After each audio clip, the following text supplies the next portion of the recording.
మా గొప్ప దేవ, మీ పాదాలకు వందనాలయ్యా, స్తుతులయ్యా, స్తోత్రంలైనా స్తోత్రం తండ్రి. అయా నిన్న నేడు రేపు నిరంతరము ఏకరీతిగా ఉంటానని సెలవిచ్చిన గొప్ప దేవ, మీకే వందనాలు, స్తుతులు, స్తోత్రాలు ప్రభా, స్తోత్రం నైనా. అయా మీరు మహిమ గల దేవుడు, ప్రభావం గల దేవుడు, శక్తివంతుడైన దేవుడు తండ్రి. మీకే వందనాలు, స్తుతులు, స్తోత్రాలు ప్రభా, స్తోత్రం తండ్రి. అయా ప్రభా ఆశ్చర్యకరుడు, ఆలోచనకర్త, నిత్యుడవు తండ్రి. మీకే వందనాలు, స్తుతులు, స్తోత్రం, స్తోత్రం నైనా స్తోత్రం ప్రభా.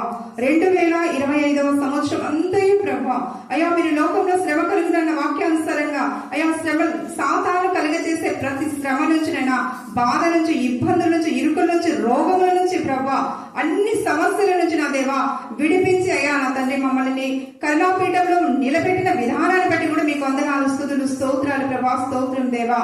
అయా తండ్రి 2020 సంవత్సరంలో ప్రభా 2026వ సంవత్సరం అంతయు మరి మీరే తండ్రి కాపాడుతూ వస్తున్నారని నమ్ముతున్నాం, విశ్వసిస్తున్నాం. అందుని బట్టి కూడా మీకు వందనాలు, స్తుతులు, స్తోత్రాలు ప్రభా, స్తోత్రం ప్రభా, స్తోత్రం తండ్రి.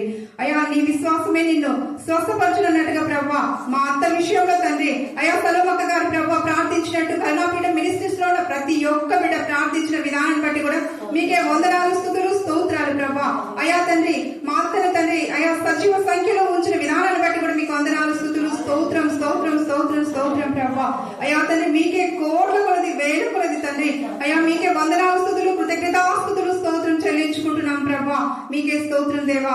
అయా కరుణాపీఠంలో ఉంటున్న ప్రతి ఒక్క బిడ్డను కూడా జ్ఞాపకం చేసుకోండి. ఆ బిడ్డలను బట్టి కూడా వారి కుటుంబాలను కూడా జ్ఞాపకం చేసుకోమని ప్రార్థిస్తున్నాం దేవా. యేసయ్యా మీకే వందనాలు, స్తుతులు, స్తోత్రాలు ప్రభా. అయా తండ్రి చిన్న బిడ్డలను కూడా ప్రభా ఎలాగ పెంచాలో నాయన తండ్రి, తల్లులైన ప్రభా ప్రతి ఒక్క బిడ్డన తండ్రి అయా వాక్యంతో పెంచడానికి, సరిచేయడానికి, బాగు చేయడానికి ప్రభా మీరే కృప చూపించండి, జ్ఞానం దయచేయండి దేవా. యేసయ్యా మీకే వందనాలు, స్తుతులు, స్తోత్రం ప్రభా, స్తోత్రం దేవా. అలాగే తండ్రి యవన బిడ్డలు ప్రభా యవనము అయా తండ్రి యవన ఇచ్చల నుంచి పారిపోవడానికి అయా ప్రార్థన చేసే అయా ప్రార్థన పరుల దగ్గరికి నా తండ్రి రావడానికి మీ కృప చూపించమని ప్రార్థిస్తున్నాం దేవా. యేసయ్యా మీకే వందనాలు, స్తుతులు, స్తోత్రం ప్రభా, స్తోత్రం దేవా. అప్పుడే వాక్యం చేత వారు సరి చేసుకునే జ్ఞానం కూడా మీరే దయచేయమని ప్రార్థిస్తున్నాం తండ్రి. యేసయ్యా మీకే స్తోత్రం, స్తోత్రం నైనా. అయా తండ్రి వృద్ధాప్యంలో ఉంటున్న ప్రభా ప్రతి ఒక్క వృద్ధులను జ్ఞాపకం చేసుకోండి అయ్యా. అయా ప్రభా అయా తండ్రి అప్పుడే ఎంతో మంది ప్రభా అయా మంచాల పైన పడకలతో ప్రభా అనారోగ్యంతో ఉంటున్నారు నా దేవా. అప్పుడే మీరే జ్ఞాపకం చేసుకుని మీరే ఓదార్చండి, నెమ్మది అండి, సమాధానం దయచేయమని ప్రార్థిస్తున్నాం దేవా. యేసయ్యా మీకే వందనాలు, స్తుతులు, స్తోత్రం దేవా, స్తోత్రం ప్రభా. అయా సలోమకుని బట్టి కూడా మీకు వందనాలు, స్తుతులు, స్తోత్రాలు ప్రభా. అయా ఇంతవరకు నా తండ్రి తనకిచ్చిన ఆరోగ్యాన్ని బట్టి అయా తండ్రి మీకే వందనాలు, స్తుతులు, స్తోత్రాలు ప్రభా. ఇక ముందు కూడా ప్రభా అయా పరిపూర్ణమైన ఆరోగ్యం ఇస్తున్నారు, అందుని బట్టి కూడా మీకు వందనాలు, స్తుతులు, స్తోత్రాలు ప్రభా. ఇంకా అనేక మందిని ప్రభా నీ దగ్గరికి నడిపించడానికి, మీ సజీవమైన మాటలు వినిపించడానికి అయా తండ్రి మీరే కృప చూపించమని ప్రార్థిస్తున్నాం దేవా. యేసయ్యా మీకే వందనాలు, స్తుతులు, స్తోత్రాలు ప్రభా, స్తోత్రం దేవా. అలాగే అక్క వాళ్ళ రక్త సంబంధికులు కూడా జ్ఞాపకం చేసుకోమని ప్రార్థిస్తున్నాం తండ్రి. యేసయ్యా మీకే స్తోత్రం, మీకే స్తోత్రం ప్రభా, స్తోత్రం దేవా. అయా ప్రభా మా రక్త సంబంధికులు కూడా మీరు జ్ఞాపకం చేసుకుంటూ వస్తున్న గొప్ప దేవుడు తండ్రి. అయా మీకే స్తోత్రం, మీకే స్తోత్రం, మీకే స్తోత్రాలు ప్రభా. గర్భిణీ స్త్రీలకు కూడా సుఖమైన ప్రసవాన్ని దయచేయమని ప్రార్థిస్తున్నాం దేవా. యేసయ్యా తండ్రి తల్లి అయా ప్రభా బాలింతలను జ్ఞాపకం చేసుకుని ప్రభా తల్లికి పిల్లకును ప్రభా మంచి ఆరోగ్యం దయచేయమని ప్రార్థిస్తున్నాం తండ్రి. యేసయ్యా మీకే స్తోత్రం, మీకే స్తోత్రం నైనా స్తోత్రాలు ప్రభా. అయా తండ్రి అక్క మరి వాక్యం చెప్పనే ఉంటుండగా ప్రభా ఆ వాక్యం వినగల మనసును, గ్రహించగల జ్ఞానంలో ప్రభా నాకును మాకును దయచేయమని యేసుక్రీస్తు నామంలో ప్రార్థించి అడిగి బ్రతిమాలి వేడుకుంటున్నాం తండ్రి. ఆమేన్. నన్ను బ్రతికించి ఉన్నది నా బాధలలో ఇదే నాకు నెమ్మది కలిగించుచున్నది. 4వ అధ్యాయం 19-20. కాగా దేవుడు తన ఐశ్వర్యం చొప్పున మీ ప్రతి అవసరాలను తీర్చును. మహిమలో మీ ప్రతి అవసరాలను తీర్చును. మా తండ్రి అయిన దేవుని యుగ యుగములకు మహిమ కలుగజేయును గాక. 20వ అధ్యాయం 3వ వచనం. నేను తప్ప నీకు వేరొక దేవుడు ఉండకూడదు. సామెతల గ్రంథము 22వ అధ్యాయం 1వ వచనము. గొప్ప ఐశ్వర్యం కంటే, మంచి పేరు కంటే, వెండి బంగారం కంటే దయా కోరదును. అధ్యాయం 8వ వచనము. యెహోవా నా రోదన ధ్వని విని ఉన్నాడు. పాపం చేయి వారులారా మీరందరూ నా యొద్ద నుండి తొలగిపోడి. Psalms chapter 6 verse 8. Depart from me, all ye workers of iniquity, for the Lord hath healed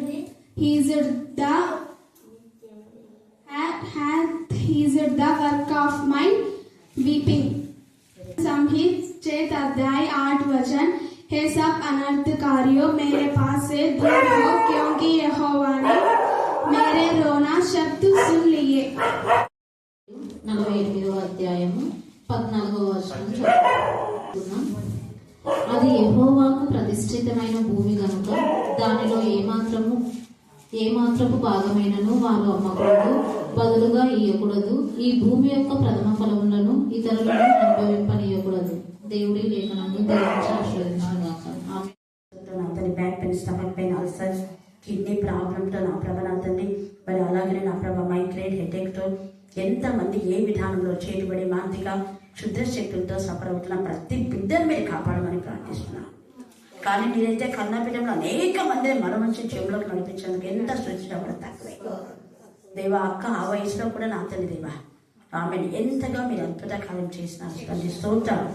జీవములో నడిపించిన ప్రభావ, తెబోరం జీవంలోకి నడిపించారు, మోషణ జీవంలోకి నడిపించారు, రత్న జీవంలోకి నడిపించినారు, దేవ సలువుని జీవంలోకి నడిపించారు. మీరు చేసిన మేళలో దేనిని మరవక మేము కృతజ్ఞత కలిగి ఉండటానికి వసంతలు మీరు జీవంలోకి నడిపించారు. తండ్రి స్తోత్రం. మీరు చేసిన మేళలో దేనిని మరవక మేము శుద్ధి చెల్లించడానికి మీకు దయచేయాలి. శిరీషన్ మీరు మాత్రమే జీవం ఈ కలుగు చేసిన విధానం బట్టి నేను సృష్టిస్తున్నాం. జీవింప చేయడమే కాకుండా మంచి ఉద్యోగాలు ఇచ్చిన దేవ స్తోత్రం. దేవ మీకే స్తోత్రం, మీకే స్తోత్రం. భగవన్ కూడా తనకిచ్చిన జీవాన్ని ఎల్లప్పుడూ స్థుతించడానికి మీకు దయచేయాలి. స్తోత్రం. దేవా, మృత్యు ఒడిలో నుంచి అనేక మంది బిడ్డలు మీరు కాపాడు. మాకు తెలియకుండా ఇంకా ఎంతమంది నా ప్రభు మీకు కాపాడారు. వాళ్ళందరూ మీకు సాక్షిగా, సాధారణంగా, మీ ప్రతినిధులుగా ఫస్ట్ ప్రయత్నం మీకు ఇవ్వడానికి జ్ఞానం కలుగుతాయని ఆలోచిస్తున్నాం. అలాగే నేను ఎదురు నిద్రించిన సునీత వారి కుటుంబానికి కూడా ఓదార్పు మీరు దయచేసి సాధారణ అన్ని కూడా మీరు లయపరచమని ప్రార్థిస్తున్నాం. దేవా, చదవన లేఖన భావన ఆశించి విరిచి మా అందరి చూడాలో మీరు పనిపించండి. వాక్యంలో వాక్శక్తో మీరు మార్చమని ప్రార్థిస్తాం. దుష్ట సాంగత్యం మంచి నడవని పాడు చేయడానికి ప్రభా, మేము దుష్ట సహవాసం చేస్తే నా తండ్రి దేవా, మరి కోరోఫో, అభిరాము, దాంతన్ అనే వాళ్ళు దుష్టులతో నా తండ్రి దుష్టుల మాట విని సహవాసం చేసే వారు, వారితో సహవాసం చేసిన 250 మంది ఆంధ్రపా దేవా నా ప్రభ నశించిపోయారు. అలాగే 14,700 మంది వారికి సపోర్ట్ చేసిన వారు. అలాగా మేముండగా మీ కృపాసనం దయచేయండి తండ్రి. దేవా, ఇస్కరియోతుడా నా తండ్రి తనకు ఎంతగా మరి ప్రాణ భిక్ష పెట్టినటువంటి నా తండ్రి మంచి జీవితం ఇచ్చిన యేసుని వదిలిపెట్టి లోకస్తులతో చేరి నా ప్రభ లోకాధికారి యొక్క శాపం నుంచి దేవుడు మనతో మాట్లాడుతున్నాడు. హేబేలు ఆ విధంగా ప్రథమ ఫలము ఇవ్వడానికి కారణం ఏంటి చెప్పండి. హేబేలు ప్రథమ ఫలం ఇవ్వడానికి కారణం ఏంటి? త్వరగా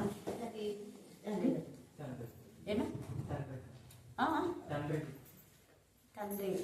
ఇంకా హేబేలు అంటే ఆదాం కదా, ఆదాం కొడుకు, ఈయన చిన్నోడు హేబేలు. ఎందుకు ప్రథమ ఫలం ఇవ్వడానికి కారణం ఏమేంటున్నాను? శ్రేష్టమైనవి ప్రథమమైన దాన్ని దేవునికి అర్పించాడు. శ్రేష్టమైనది ప్రథమమైన దాన్ని ఆది కాండంలోనే హేబేలు అర్పించాడు. కారణం ఏంటి? దేవుని ఆత్మ ప్రేరేపణ. అంటే మనం ఎప్పుడైతే దేవుని ఎందుకు భయభక్తి కలిగి ఉంటామో అప్పుడు దేవుడు మనం సరైన విధంగా లైఫ్ చేయడం మనం నడిపిస్తాడు. అంటే ఈ ఆదాము అవ్వడు వాళ్ళకి జరిగిన సిచ్యువేషన్ అంతా చెప్పింటారు. కయ్యను ఎప్పుడు వేటానికి బయట పోతుంటాడు. వేట వేట వేట వేట వేట వేట సరిగా వినడు. బయట లోకంలో తిరిగే వాళ్ళకంతా కూడా కయ్యూరు లాంటి మనస్తత్వమే ఉంటుంది. ఒకటి, లోకంలో తిరిగే వాళ్ళకంతా కూడా దేవుని కోపానికి గురైపోతారు. లోకంతో తిరిగే వాళ్ళంతా కూడా శాపానికి గురైపోతారు. లోకం ఏమొస్తుందో అదే అవుతుంది. శాపానికి గురవుతారు, దేవుని కోపానికి గురవుతారు. ఆశీర్వాదాలు ఉండేవాళ్ళు లోకం. అందుకే ఈ లోకాధికారి వస్తున్నాడు అంతా మనకేం సంబంధం లేదు, మనం పోవడం పద ప్రత్యేకంగా ఉండమన్నారు. ఎవరన్నారు? అది 17 యోహాను సువార్త 17 మీరు చదువుకోండి. ఇక్కడ కూడా ప్రతిష్ఠిత భూములన్నీ ప్రతిష్ఠితం చేశారు. అవి ప్రతిష్ఠితమైన స్థలాల మధ్యాహ్నం మనం చూసుకున్నాం. అదంతా కూడా ప్రతిష్ఠిత స్థలం. ఆ స్థలము అమ్మకూడదు, అది కొనకూడదు. కొనినా అమ్మినా. అలాగనే దేవునికి దేన్ని అంటే నేను సంఘంలో చెప్పాను చాలా సార్లు, చెప్పినందుకే మారి కొంత మార్పు వచ్చింది కానీ ఇంకా పూర్తిగా రాదు. వేలం వేయకూడదు. దేవునికి కదా ప్రతిష్ఠించింది. అది ఆ ప్రథమ ఫలమైనటువంటి గొర్రెను మరి కోళ్లను ఇంకా ఏమేమో ధాన్యము అంతా తెస్తారు. అది దేవుడికి ప్రతిష్ఠించిన దాన్ని కొనడానికి హక్కు ఎవరికి ఉందా? ఏమన్నా సిగ్గుండాలి. దేవుడిని కొనే ఒకల వాళ్ళమా మనము? దేవుని చేత సృష్టించబడినా. ఇట్లాంటివి చెప్పారు వాక్యంలో, ఇట్లాంటివి చెప్పారు. చెప్పవలసిన వాటిని చెప్పకుండా చెప్పకూడదని చెప్పడమే పాపం. చేయవలసిన వాటి చేయకుండా చేయకూడదని చేయడమే పాపం. తండ్రి అయినా దేవుడు చెప్పింది ఇవన్నీ తిను, ఇది మాత్రం తినొద్దు అన్నాడు. వద్దు అన్నదే చేస్తున్నారు. చెప్పింది చేయాలంటే, చెప్పకూడనివి చేయకూడదు. ప్రతిష్ఠితమైన వాటిని అమ్మకూడదు. అమ్మే వాళ్ళకు తప్పే, కొనే వాళ్ళది కూడా తప్పే. అందుకే ఇక్కడ అమ్మకూడదు, కొనకూడదు అన్నాడు. దేవునికి ప్రతిష్ఠితమైనది ఏదైనా కూడా దానికి బదులుగా ఒకవేళ కుంటిది, ఇప్పుడు ప్రథమ కుమారుడు సమర్పించినారు, మధ్యలో దానికి కాలు చెయ్యి ఇరిగింది, గుడ్డివాడైంది, దానికి బదులుగా సెకండ్ వాడిని అప్పగించవచ్చు. ఒకవేళ అదే పశువు అయితే దానికి బదులుగా మనం డబ్బులు ఇవ్వాలి. దాని వేళ ఎంతనో బయట పోయి చూస్తే ఇంత వేళ అంటారు. ఆ వేళను తెచ్చి ఇక్కడ కట్టవచ్చు, ఉంది అక్కడ. ఆ విధానంలో మనం ఒకవేళ అది చనిపోయినా కూడా, ఇప్పుడు ఒక ఆవులు దేదే ప్రథమైన దాన్ని ప్రతిష్ఠించారు, చచ్చిపోయింది మధ్యన, దాని వేళ తెచ్చి ఇవ్వాలి. ఇవంతా పాత నిబంధన ప్రకారమే మోషే ధర్మశాస్త్రం చొప్పున యేసు ప్రభుల వారు ప్రథమ సంతతి. ఎవరికి ప్రథమ సంతతి? యేసు ప్రభుల వారు ఎవరికి ప్రథమ సంతతి? ఇంత సింపుల్ క్వశ్చన్. తల్లి మనకి యోసేపు ప్రథమ సంతతే కదా. వాళ్ళకి ముందు కొడుకులు ఉన్నారా? ఆధారాలు లేవు. ముందు లేరు, తర్వాత లేరు. కొంతమంది తప్పుడు బోధలు చేస్తుంటారు. సహోదరులు అంటే కజిన్స్ మా అన్నదమ్ములలో అంటారు కదా మీరు. మా అన్నదమ్ములు, వాళ్ళ అన్నదమ్ములు, అక్కడ చెల్లెలు. ఆ మరియమ్మ ఎప్పుడు పరిశుద్ధంగానే ఉంది. తప్పుడు బోధలు చేసేవా? ఇది చెప్పింటే కూడా ఒక పాస్టర్లో చెప్పింది రిట్రీట్లో గద్దించడానికి. లేదమ్మా, మరి తల్లి మరీకు ఒక్కటే కొడుకు యేసుప్రభు మాత్రమే అంటే ఆమె అనేది యేసుప్రభు ఒక్కలేని ఎక్కడుంది మేడము అని చెప్పింది. అంటే అందంగా మొత్తం దాంట్లోనే జరుగుతుంది అనమాట చర్చ. ఎక్కడుంది అనేది. నేనన్నా మరియమ్మకు మళ్ళీ పిల్లలు పుట్టినారు, ఎక్కడుంది అన్న ఆన్సర్ లేదు. సహోదరులు అని ఉంది. సలోమి వాళ్ళ కొడుకులు కూడా ఆయన సహోదరులే కదా. అక్క చెల్లెలు అంటే వాళ్ళ సలోమికి పుట్టిన వాళ్ళు, వాళ్ళ బంధువులు, రక్తం చాలా మంది ఉన్నారు. లేవి గోత్రికులంతా వాళ్ళ అన్నదమ్ములే అని అన్నారు. కానీ తల్లి మరీకు మళ్ళీ పిల్లలు పుట్టినారని లేదు. అదే మనం చూస్తే హేబేలుకు ప్రతిగా ఆదామకు పుట్టినారు. హన్నా సమీయేలుకి ఇచ్చినప్పుడు పిల్లలు పుట్టినారు. ఉందా లేదా? ఆధారాలు ఉన్నాయి. వీళ్ళు దేవునికి సమర్పించినందుకు వాళ్ళు పుట్టినారని ఆధారాలు ఉన్నాయి. అలాగే ఉన్నాయి. లేని వాటిని కలప చెప్పకూడదు. అలాగనే నేనేం చెప్పినా గోరంటాకు పూసుకోకూడదని వాక్యంలో ఉందా ఎక్కడన్నా? లేదు. కాకపోతే ఒక్కటి ఉంది. అదే చెప్పినాడు, గోరంటాకు పూసుకొని ఏదో చెప్పినారని ఏమో చెప్పినాడు మన పాస్టర్. గోరంటాకు పూసుకున్నా పూసుకోకపోయినా అది తప్పో రైటో నాకు తెలీదు. నేను పూసుకున్నాను కాబట్టి నేను చెప్పాను దాన్ని. కాకపోతే దానితో డిజైన్స్ వేసుకోకూడదు. పచ్చబొట్లు అనేది వాక్యం. పచ్చబొట్లైనా గోరింటాకుతో డిజైన్స్ అంటే ఈవిల్ స్పిరిట్ ఏం చేస్తుందంటే ఇప్పుడు 666 దాంట్లో వచ్చే విధానంలో కోన్తోనే ఆ డిజైన్స్ వేస్తున్నారు. ఆ డిజైన్స్ వేసుకోకూడదు. ఎక్కడెక్కడ డిజైన్స్ అమ్ముతుంటారు మీరు చూసింటారు. అది సైతాను కుయుక్తి. 666 వేసుకుంటారని సైతాన్ తెలుసు. దానిలో జ్ఞానం ఉంది అనేది ప్రకటనలో 13లో ఇందులో జ్ఞానం కలదు. ఆ జ్ఞానమే పచ్చబొట్లు కానివ్వండి 3 వేసుకుంటారు. ఇక్కడ 3 చుక్కలు దానికి ఉంది. ట్రయాంగిల్ అంటే ఎప్పుడో పూర్వకాలం ఎప్పుడో 3 చుక్కలు వేసుకున్నారు. మధ్యన ట్రయాంగిల్ ఏమొచ్చింది అంటే ఈ ఎన్టీ రామారావులో సైతాన్ ప్రవేశించి కుటుంబ నియంత్రణ తెచ్చినారు. ఇంతకుముందు లేదు. కుటుంబ నియంత్రణ అంటే దేవునికి వ్యతిరేకం. యెహోవా ఇచ్చే బహుమానం గంపపాలి. ఆ పుట్టబోయే పిచ్చులు మనం ఏం చేస్తున్నాం? చంపేస్తున్నాం. అవునా కదా? ఇస్తారు. చంపకుండా వేరే విధానంలో మీరు ఏదైనా సొల్యూషన్ ఏర్పాటు చేసుకోవాలి. చాలా మంది నన్ను అడిగారు, అని ఎలా అంతమంది పిల్లలు పెంచు వేరే సొల్యూషన్ ఏదైనా ఏర్పాటు చేసుకోండి. దేవుడు ఇస్తాడు జ్ఞానం మీకు. కానీ ఈ వే కాదు. పుట్టబోయే పిల్లలను చంపడం, తర్వాత ఆడపిల్లలు డాబా, ఇదంతా దేవునికి ఉగ్రత. ఇంకా కొన్ని ఉన్నాయి. అలాగా సీతమ్మ కళ్ళని ఇంకా కొన్ని డిజైన్స్ ఉన్నాయి ఫోన్తో. అవి చేయకూడదు. అవితే చేయకూడదు. తర్వాత ఈ యొక్క యేసు ప్రభుల వారు 8వ దినమున ప్రతిష్ఠితమైన ఆయన ప్రథమ ఫలం 1 8వ దినం తెచ్చినారు. 8వ దినం ఏ రోజు చెప్పండి? ఇంత సింపుల్గా జనవరి కదా. God bless you. మహికి ఉన్నంత చూడు. డిసెంబర్ 25 అనే దానికి క్లారిటీ నేను ఇస్తున్నా. చాలా మంది తప్పుడు పోతే వాళ్ళు ఏక బ్రదర్ చర్చ్ వాళ్ళే అంటుంటారు 25 పుట్టినాడని. ఏం గ్యారంటీ? ఎక్కడ రాస్తున్నారు పుస్తకంలో? మొదటి ప్రజా సంఖ్య ఉంది కదా లూకాలో 1. మొదటి ప్రజా సంఖ్య అంటే యేసు ప్రభువు పుట్టింది యోసేపుకు తల్లి మరియకు పలాని రోజు డిసెంబర్ 25 ఎన్ని గంటలకు పుట్టాడని 12 గంటలకే ఖచ్చితంగా పుట్టినాడు యేసయ్య. హల్లెలూయా, హల్లెలూయా. ఎందుకంటే కాలములు ఆయన సన్నిధిలో ఉన్నాయి కదా. ఎంత బాగా దావీదు అంటాడు, నేను పుట్టక మునిపే నా కాలగతులు నీ వశంలో ఉన్నాయి, నా దినముల లెక్కలన్నీ కూడా నీకున్నాయి ప్రభు అన్నాడు. లెక్కించాడు దేవుడే మన యొక్క గణాంకాలు మన పుట్టింది మొదలుకొని చచ్చిపోయే వరకు టైంతో సహా దేవుని దగ్గర ఉంటాయి.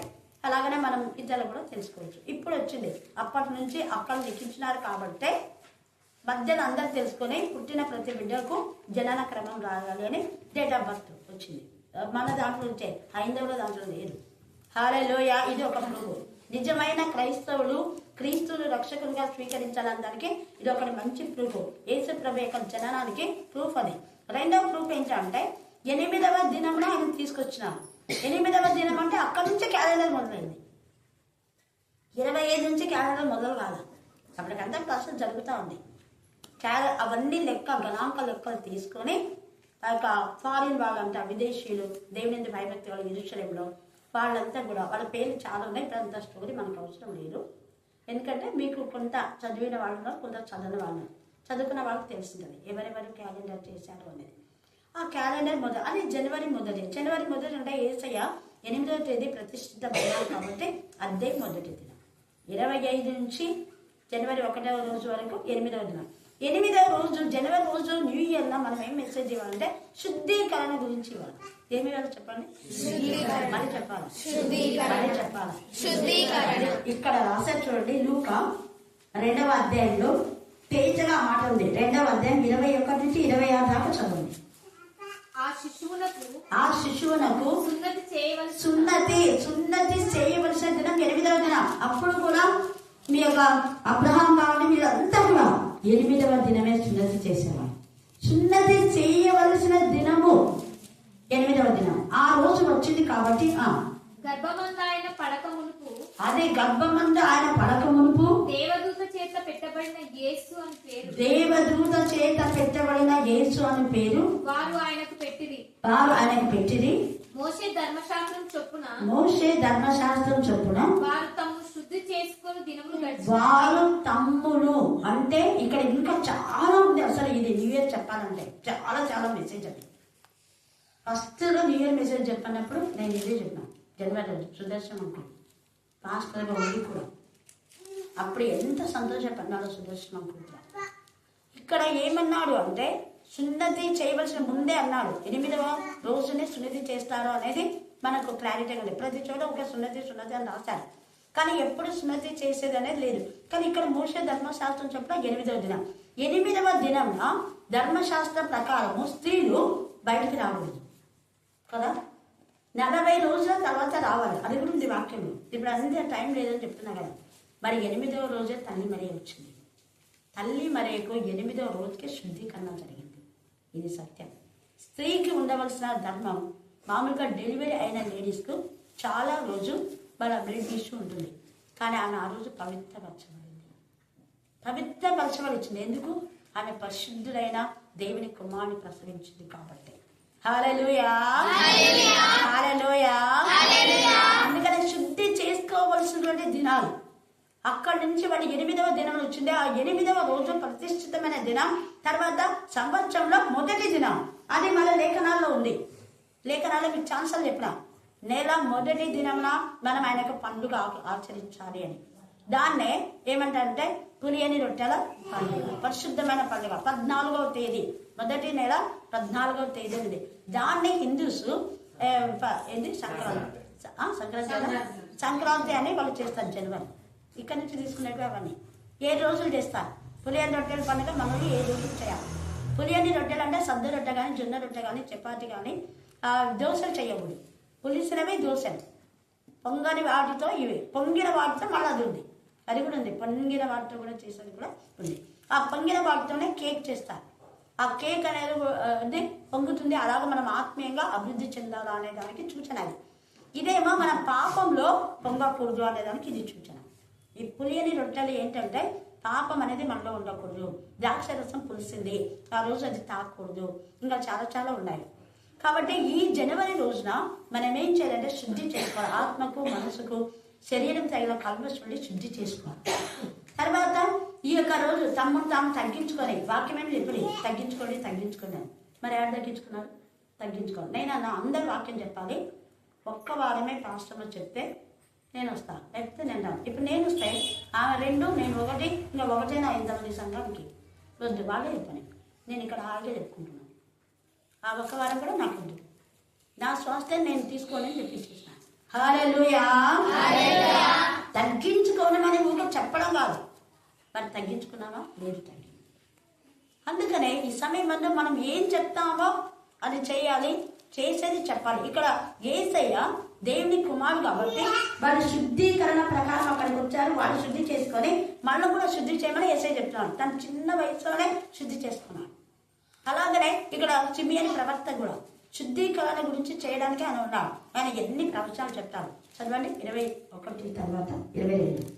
మోషే ధర్మశాస్త్రం చొప్పున ఇక్కడ మోషే అన్నాడు. ఇంకొకటి, చాలా మంది పేర్లు చెప్పకూడదు, దేవుడికే ఘనత కలగాల, దేవుడికే మహిమ కలగాల, వేరే పేర్లు ఎందుకు చెప్తారన్నారు. ఆడ దేవుడి ధర్మశాస్త్రం అని ఉందా, మోషే ధర్మశాస్త్రం అని ఉందా? అసలు ఏం చేసుకోండి మీరు. మోషే ప్రార్థించగా అన్నాడా, దేవుడు ప్రార్థించగా అన్నాడా? ఎందుకు మనల్ని ఇవన్నీ తెలిసి కూడా అవివేకంగా మాట్లాడుతుంటాం. మనుష్యుడు అంటే లోక సంబంధం మనిషిని హెచ్చించకూడదు, లోక సంబంధం రాజకీయ నాయకుల దగ్గరికి పోకూడదు, వాళ్ళకు లంచాలు ఇచ్చి వాళ్ళని ఆసరా అడగకూడదు. అది మనుష్యులు అంటే లోక సంబంధులు. ఆత్మ సంబంధుల దగ్గరికి పోకూడదని లేదు. ఆత్మ సంబంధులైన మోషే గురించి తండ్రి అయిన దేవుడే రాశాడు. అది దేవుని ధర్మశాస్త్రం అని ఉండాలి. మరి మోషే ధర్మశాస్త్రం అనేది చూసారా? కొత్త నిబంధన యేసయ్య నుంచి అనేది. యేసయ్య నామమును గణపరిచాడు తండ్రి అయిన దేవుని అని చెప్పలేదు. అక్కడ కొత్త నిబంధన అది యేసు ద్వారా వచ్చిందని. అందుకనే ఇక్కడ మోషే ధర్మశాస్త్రం అనుసరించి చదవండి. ప్రతి తొలుచూడు మగపిల్ల అండలం చేసుకోండి. ఎవరికి ఏం చేయాలా? మరి ప్రథమ ఫలము యేసు ప్రభు ప్రథమ ఫలం కాబట్టి మీరు కూడా మీ మొదటి సంతతి, అది కూతురు కానీ కొడుకు కానీ దేవునికి ప్రతిష్ఠించాలి. మా అమ్మ మా అన్న దేవునికి ప్రతిష్ఠించింది. కానీ అన్న పెద్ద ఇంట్రెస్ట్ చూపలేదు. ఎట్టకెళ్ళకు లాస్ట్ మళ్ళీ పాస్ట్ అయినాడు. కానీ ఒక్కద అర్పించితే చిన్న నేను అందరు దేవుని సేవలు. ఎందుకు నేను చెప్తున్నా అంటే అలా చేయడం ద్వారా ఆశీర్వాదాలు వస్తాయి మనకు. మరి నాన్న పెద్దవాడు కాబట్టి నాన్న ప్రతిష్ఠించింది. అంటే నాయనమ్మ ప్రతిష్ఠించలేదు, నాన్నకే సరెండర్ అయిపోయింది. మీ ఇంట్లో ప్రతి మగపిల్ల కానీ ఆడపిల్ల కానీ మొదట పుట్టిన వాళ్ళు దేవునికి సమర్పించారు. ఈ 2025లో నిర్ణయం చేసుకోండి. నిర్ణయం చేసుకోవాలి మనం ఖచ్చితంగా. ప్రథమ ఫలము దేవునికి సమర్పించాలి, అదే ఆ పిల్లల్లో. తర్వాత ప్రథమమైన పంట దేవునికి ప్రతిష్ఠితం ఉందా ఇక్కడ ప్రథమ ఫలములు. అందుకే కోతకాలం పండుగ జనవరిలోనే నానబెట్టాడు. మీరు మధ్యన ఎందుకు పెట్టినారో మరి ఫిబ్రవరిలో పెట్టినారు. అప్పట్లో ఫిబ్రవరి లేదు, జనవరిలోనే ఉంది. జనవరిలోనే చేయాలి. ప్రథమ ఫలం అంటే మొదటి నెలలోనే మనకు వచ్చినటువంటి జీతంలో కొంత దేవునికి ప్రథమ ఫలంగా ఇవ్వాలి. అలాగనే ప్రథమ ఫలములు ఏదైనా పంట కానీ ధాన్యం కానీ మరి మనకి ఇచ్చినటువంటి జీతం కానివ్వండి, ఏదైనా కూడా ప్రథమైనది. ఇది నేను నేర్చుకున్నాను కాబట్టి మీరు అనుకుంటారు ఏమక్క వస్తాలు ఇస్తుంటుంది ఆయనకేమి ఎక్కువైనాయా అన్న వాళ్ళు కూడా ఉన్నారు. కానీ ప్రథమమైనది ఇవ్వడం ద్వారా మనం పొందుకోవడం కంటే ఇవ్వడమే శ్రేష్టం. అందుకంటే ముందు నేను ముఖ్యంగా దైవ చెల్లకే నేను ఇచ్చేది, లేదా తల్లిదండ్రులు లేని వారికి విలువరాను. ఇచ్చిన తర్వాతనే నేను కొత్త వస్త్రాలు ధరిస్తాను, అంతవరకు ధరించాను. హల్లెలూయా. నాన్న ఉండే వరకు ఫస్ట్ నాన్నకి ఇచ్చిన తర్వాతనే మళ్ళీ వేరే వాళ్ళకి ఎవరికైనా. ఈయన వాక్యం ఉంది. అలా చేయడం ద్వారా దేవునికి మహిమ అంటే ఇది. ఊగా నోటితో దేవాన్ని మహిమపరుస్తున్నాం నేనంటే అది వేస్తాను. ఈ విధానంలో చేయడమే దేవునికి మహిమ. దేవుని నామం పేరట మన వాక్యంలో ఉంది కాబట్టి వాక్యాన్ని అక్కడ మనం ఏం చేస్తున్నాం, నెరవేరుస్తున్నాం. అలాగే చేసిన వంటలో ప్రథమమైన దాన్ని తీసిపెట్టి అదే దేవ సేవలు కానీ పేదలు వాళ్ళు కానీ వాళ్ళకి ఇచ్చిన తర్వాత నేను ఏదైనా కానీ తింటాను. అది మీకు ఇంతమంది కూడా చెప్పిన రత్నాలకి వాడేసి చేస్తేనే ఫస్ట్ తీసిపెట్టి తర్వాత రత్నకో విట్టెలకో ఎవరికోరికి అది వాక్యం దేవుని నామం పేరట. ప్రథమ ఫలం అయినవన్నీ దేవునికి ప్రతిష్ఠితమే. అందుకనే ఇక్కడ యేసయ్య ఇక్కడ తీసుకొని వచ్చాడు. తర్వాత చదవమా, అది అట్లే పెట్టుకోండి. ఇంకా ప్రతి తొలిచూలు మగపిల్లను ప్రభువుకు ప్రతిష్ఠిత చేయబడవలను అని ప్రభు ధర్మశాస్త్రమందు రాయబడినట్టు, అది ప్రభువు ధర్మశాస్త్రమందు రాయబడినట్టు రాసింది మోషే. అందుకే ఇక్కడ ప్రభు ధర్మశాస్త్రం అంటే దేవునికి ఘనత వస్తుందా, మోషే కూడా వస్తుంది. రాయబడినట్టు ఆయనను ప్రభువునకు ప్రతిష్ఠించుటకును ప్రభు ధర్మశాస్త్రం అని చెప్పబడినట్టు. ఇంకా ఇక్కడ అంతా ఉంది ప్రాసెస్. అప్పుడు ప్రతిష్ఠించడానికి గువ్వల జత ఊరికే రాకూడదు. మళ్ళీ చెప్పండి, దేవుని సన్నిధికి వచ్చేటప్పుడు ఎప్పుడు మనం ఒట్టి చేతితో రావచ్చు. ఎప్పుడు వెళ్ళినా దేవుని సన్నిధిలో కానుక వేయాలి. ఎందుకంటే హిందువులు ఎప్పుడు దేవాలయానికి పోయినా కొబ్బరికాయ దక్షిణాన్ని తీసుకుని పోతుంటారు. ఊరికే పోరు. లేదా పళ్ళమన్న ఏదో పండు ఒకటి ఏదో ఒకటి, ఇక ఏది ప్రేరేపణ ఉంటే అది. వట్టి చేతులతో నా సన్నిధికి రావద్దండి అని వాక్యంలో. కాబట్టి వీళ్ళు ఈ విధానంలో గువ్వల చేత అంటే వాళ్ళ స్తోమతను బట్టి మొదటి గొర్రెపిల్ల ఇవ్వాలి, లేదా ఎడ్లనైనా మనం ఇవ్వాలి, లేదా గువ్వల జత, పేదవాళ్ళైతే గువ్వల జత. ఇంకా చాలా ఉంది, అది మీరు చదువుకోండి. ఆ తర్వాత సిమియోను ఏమంటా అంటే, నాదా సత్య సురిపోయిన దేవా, నా ప్రాంతాన్ని విన్నా. ఆయన అడిగినా అంట దేవుని, నేను నీ కుమార్ని చూసే వరకు నాకు మరణం రాకూడదని. దేవుడు కూడా నువ్వు నా కుమార్ని చూసే వరకు నీకు మరణం రాదు అన్నాడు. ఆయన నిబంధన చేసుకున్నాడు, నిబంధన నెరవేర్చింది. ఇప్పుడు అంటారు నాదా, చదవండి అక్కడ, నాదా ఇప్పుడు నీ మాట చొప్పున సమాధానంతో నీ దాసుని పోనిచ్చుచున్నావు, అన్య జనులకు నిన్ను భయపరచుటకు వెలుగుగాను నీ ప్రజలైన ఇశ్రాయేలుకు మహిమగాను నీవు సకల ప్రజల ఎదుట సిద్ధపరిచిన నీ రక్షణ నేను కన్నులారా చూచుతున్నా. అదే అక్కడ కన్నులారా చూచాడు. మనం కన్నులారా చూచిన దాన్ని, చెవులారా విన్నదాన్ని ఇతరులకు ప్రకటించేవాడు. ఇప్పుడు ప్రకటిస్తున్నాడు, ఆయన చూచి ప్రకటిస్తున్నాడు, చూచాడు. ఇక్కడ రాస్తున్నాడు సాక్ష్యం. అందుకే రాయబడింది. లూకాలో రాయబడడానికి సిమియోను ఏం చెప్పాడో అది యాజ్ గా విన్నవాళ్ళు రాశారు. పరిశుద్ధాత్మ రాయించినాడు ఆ విధానంలో. ఏదైతే సిమియోను మాట్లాడాడో అవన్నీ పరిశుద్ధాత్ముడు. అంటే మనిషిని దేవుడు ఎంత ఘనపరుస్తున్నాడు, ఎంత మహిమపరుస్తున్నాడు, వాళ్ళ మాటలు ఎంత జాగ్రత్తగా ఆలోచిస్తున్నారు అనేది మనం గమనించాలి. అక్కడ సిమియోను చెప్పిన మాటలు విన్నవాళ్ళు ఎవరైనా రాస్తారంటే లేదు. ఎవరున్నారు? ఇక్కడ సిమియోను ఉన్నాడు, అన్న ప్రవక్త ఉంది, యోసేపు ఉన్నాడు, తల్లి మరి ఉంది, యేసుప్రభు ఉన్నాడు. మరి ఎవరు రాసింటారు? ఆయన చెప్పింది పరిశుద్ధాత్మ రాయించినాడు. హల్లెలూయా, హల్లెలూయా. తర్వాత కింద లూకా 35-38 చదివితే అన్న ప్రవక్తని కూడా వచ్చి ఆమె కూడా ప్రవచిస్తారు. కాబట్టి ఈ సమయమందు దినములో మొదటి దినమంతా మనం దేవుళ్ళో గడపాలి. యాక్చువల్గా అయితే అంటే దేవుళ్ళో గడపడానికి మందిరంలో అయితే అందరికీ అవకాశం రావాలి న్యూ ఇయర్లో. అందుకే నేను ఆ రోజు అందరికీ పాడడానికి లాస్ట్ వచ్చిన వాళ్ళకి కూడా ఏదో ఒకటి అందరూ పాల్గొంటాలని రాత్రి న్యూ ఇయర్ నైట్ మనం అందరూ పార్టిసిపేట్ చేస్తాం. ఆ రోజు మొదటి దినం లేదా మొదటి గంట లేదా మొదటి సమయం మనం దేవుడిస్తారు. ఇప్పటి నుంచి ప్రతిరోజు లేవంగానే మొదటి దినం, మొదటి గంట, మొదటి 5 నిమిషాలు కానీ 10 నిమిషాలు కానీ దేవుడికి ఇవ్వాలి. ఎంఆర్ఓ కర్ణాటక మనం అడిగినప్పుడు అదేనండి. ఆమెను అడిగిన, నువ్వు వాక్యం చదువుతున్నామంటే అక్క అది వేస్తేనే బైబిల్ నా బెడ్ దగ్గర పైన ఉంటుంది, ఫస్ట్ చదివిన తర్వాతనే అక్క నేను పనులకు పోయేది అనేది. అయితే మీ ఆయన దేవుడికి విరోధంగా ఉంటాడు, పిల్లలు లేకుండా మాట్లాడమను, శోధన దేవుడు అవ్వను పూజారి వాళ్ళను పక్క హిందూ. కానీ ఆమె మారింది. అన్ని జనులలో నన్ను గణపరుస్తాను. నాకు ప్రాసెస్ దినకరాన్ అంకుల్, మనోహర్ బ్రదర్, ఇంకా చాలా మంది చెప్పారు, ఒక్కరు కాదు. నేను అందుకే అన్నా, దేవా మమ్మల్ని శపించిన వాళ్ళు దీవించంటే నీ దీవెన ఇప్పుడు కాదు, నాకు 35 నుంచి దీవించమన్నా. కొన్ని 100 మంది దైవ సేవకులు నన్ను దీవించమని చెప్పి ప్రార్థన చేసి, మరి దీవెనకరంగా ఉందా ప్రార్థన? వేషధారణ కాదు అది. దీవెనకరంగా ఉండాలంటే అందరూ అక్క వాక్యం చెప్పాను అన్ని మొత్తం చెప్తున్నాను. నేనన్నా చెప్పడానికి నాకేం అభ్యంతరం లేదు, కానీ ఒక్క వారం తీసుకుందని చెప్తాను. దాని అర్థం ఏది చెప్పకూడదున్నాయి కదా. చెప్పండి, ఇందని మీరు హృదయంలో ఇంత కపటం పెట్టుకొని అందుకే వేషధారణ, కపటము, దూషణ మానాలి అని చెప్పారు. మనం ఇతరులకు అవకాశం ఇవ్వకపోతే తర్వాత దేవుని దగ్గర ఏమొస్తుందో అది ఉంది వాక్యంలో. వాక్యంలో కూడా ఒకటి కలపకూడదు, ఒకటి తీసేయకూడదు. ఇప్పుడు నేను చెప్పింది ఏం చెప్పినా హెచ్చరిక. హెచ్చరికను శాపం అంటే అది పాపమా కాదా చెప్పండి. నేనేం హెచ్చరిక చేసినా మనం సమయం అందరికి వాళ్ళ ఒక్కరే చేయకూడదు. ఒక్కరిని మనం లాక్కుంటే మన దేవుడు లాగేస్తాడు. ఉందా వాక్యంలో? అది శాపమా? ఎవరు తగిన గుంతలో వాళ్ళు పడతారు. ఉందా వాక్యంలో? ఉంది. ఎవరు తలించి చేయడం వాళ్ళ నెత్తి మీదకి వస్తుంది. వాళ్ళ పాపం, తల్లిదండ్రుల పాపం ఎవరికి వస్తుంది చెప్పాలి మీరే. బాగా గట్టి చెప్పండి, బాగా గట్టి చెప్పండి. అది వాక్యం. అది శాపమై మనం శపించేది దేవుడు మాత్రమే. దేవుడు మాత్రమే తెలిసి కూడా నేను ఎప్పుడన్నా దేవుడు నన్ను శాపాలు పెట్టినాను ఎప్పుడన్నా అన్నాను?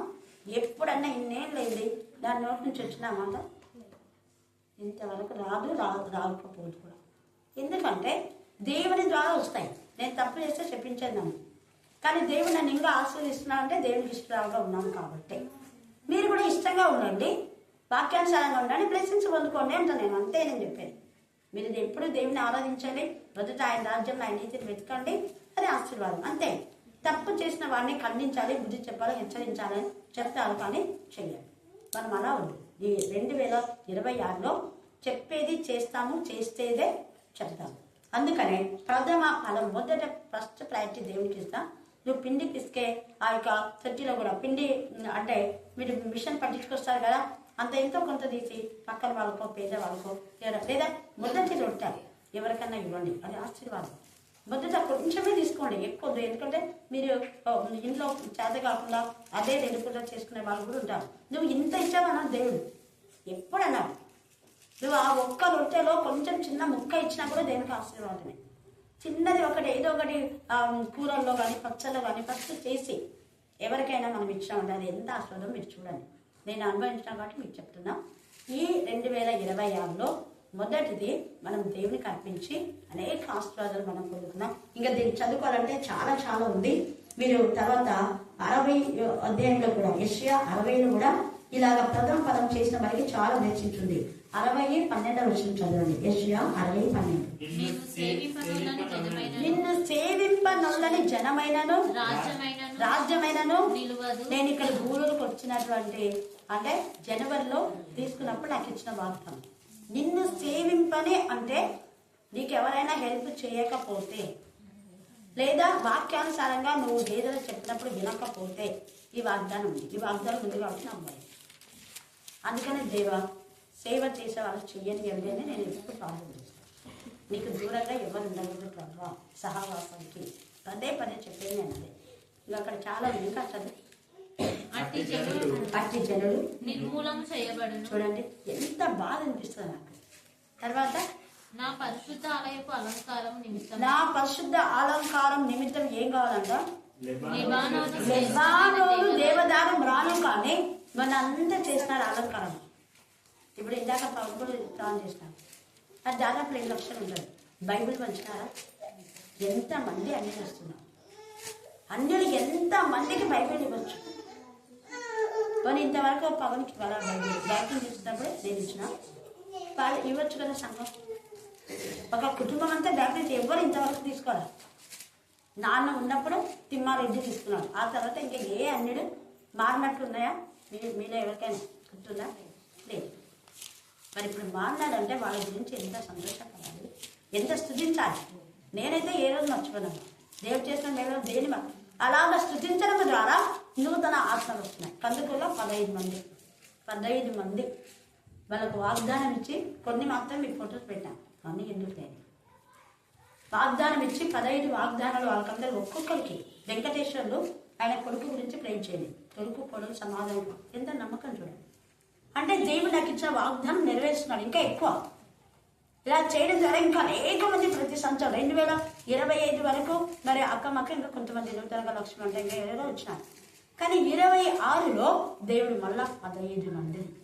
ఇంకా ఈ యొక్క మంత్ 1 వీక్ కూడా కాలేదు.